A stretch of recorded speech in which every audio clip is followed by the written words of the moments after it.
एक हरे रंग का सुंदर तोता और एक प्यारी सी काली मैना एक जंगल में रहते थे। दोनों बचपन से साथ थे। दिन भर एक दूसरे के संग उड़ते, बातें करते, खेलते और नए नए गाने गाते। उनके बीच दोस्ती नहीं, बल्कि गहरा रिश्ता था। उन्हें देखकर जंगल के बाकी पक्षी भी उनकी दोस्ती की मिसाल देते थे। तोते की चहचहाहट और खा मिन्निया, मैना की मीठी बोली पूरे जंगल को खुश कर देती थी। लेकिन वक्त को कुछ और ही मंजूर था। एक दिन शहर से कुछ शिकारी उस जंगल में आ गए। उन्होंने पिंजरों में सुंदर रंग बिरंगे पक्षियों को पकड़ना शुरू कर दिया। तोता और मैना भी उस जाल में फंस गए।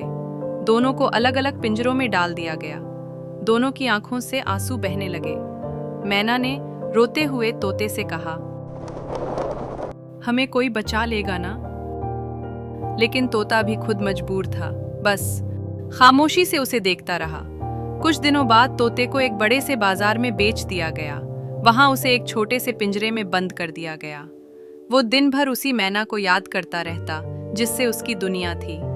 खाना भी छोड़ दिया। पिंजरे में बैठा वो बस बाहर आसमान की ओर देखता और सोचता कि शायद मैना कहीं आसमान में उसे ढूंढ रही होगी। उसकी हर सुबह उदास और रातें रोते हुए बीतती थीं। उधर मैना को भी एक बूढ़े आदमी ने खरीद लिया था। उसे भी एक छोटे से पिंजरे में रखा गया। वो भी हर वक्त तोते को याद करके उदास हो जाती। उसके सुर भी अब गुम हो गए थे। वो गाना भूल गई थी। समय बीतता गया, लेकिन किस्मत ने दोनों को फिर से मिलाने का मौका नहीं दिया।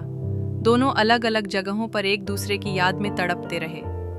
एक दिन पिंजरे में बैठे बैठे तोते की आंखें हमेशा के लिए बंद हो गईं। उसी दिन दूर किसी और शहर में मैना भी अपनी आखिरी सांस लेते हुए बस इतना बोली। जंगल की वो प्यारी दोस्ती एक दुख भरी याद बन गई।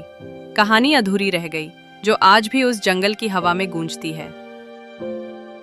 कहानी अगर अच्छी लगी हो तो लाइक करना चैनल के, पर नए हो तो सब्सक्राइब करना, शेयर करना और मिलते हैं हमारे नए वीडियो में नई कहानी के साथ। जब तक अपना ध्यान रखिए।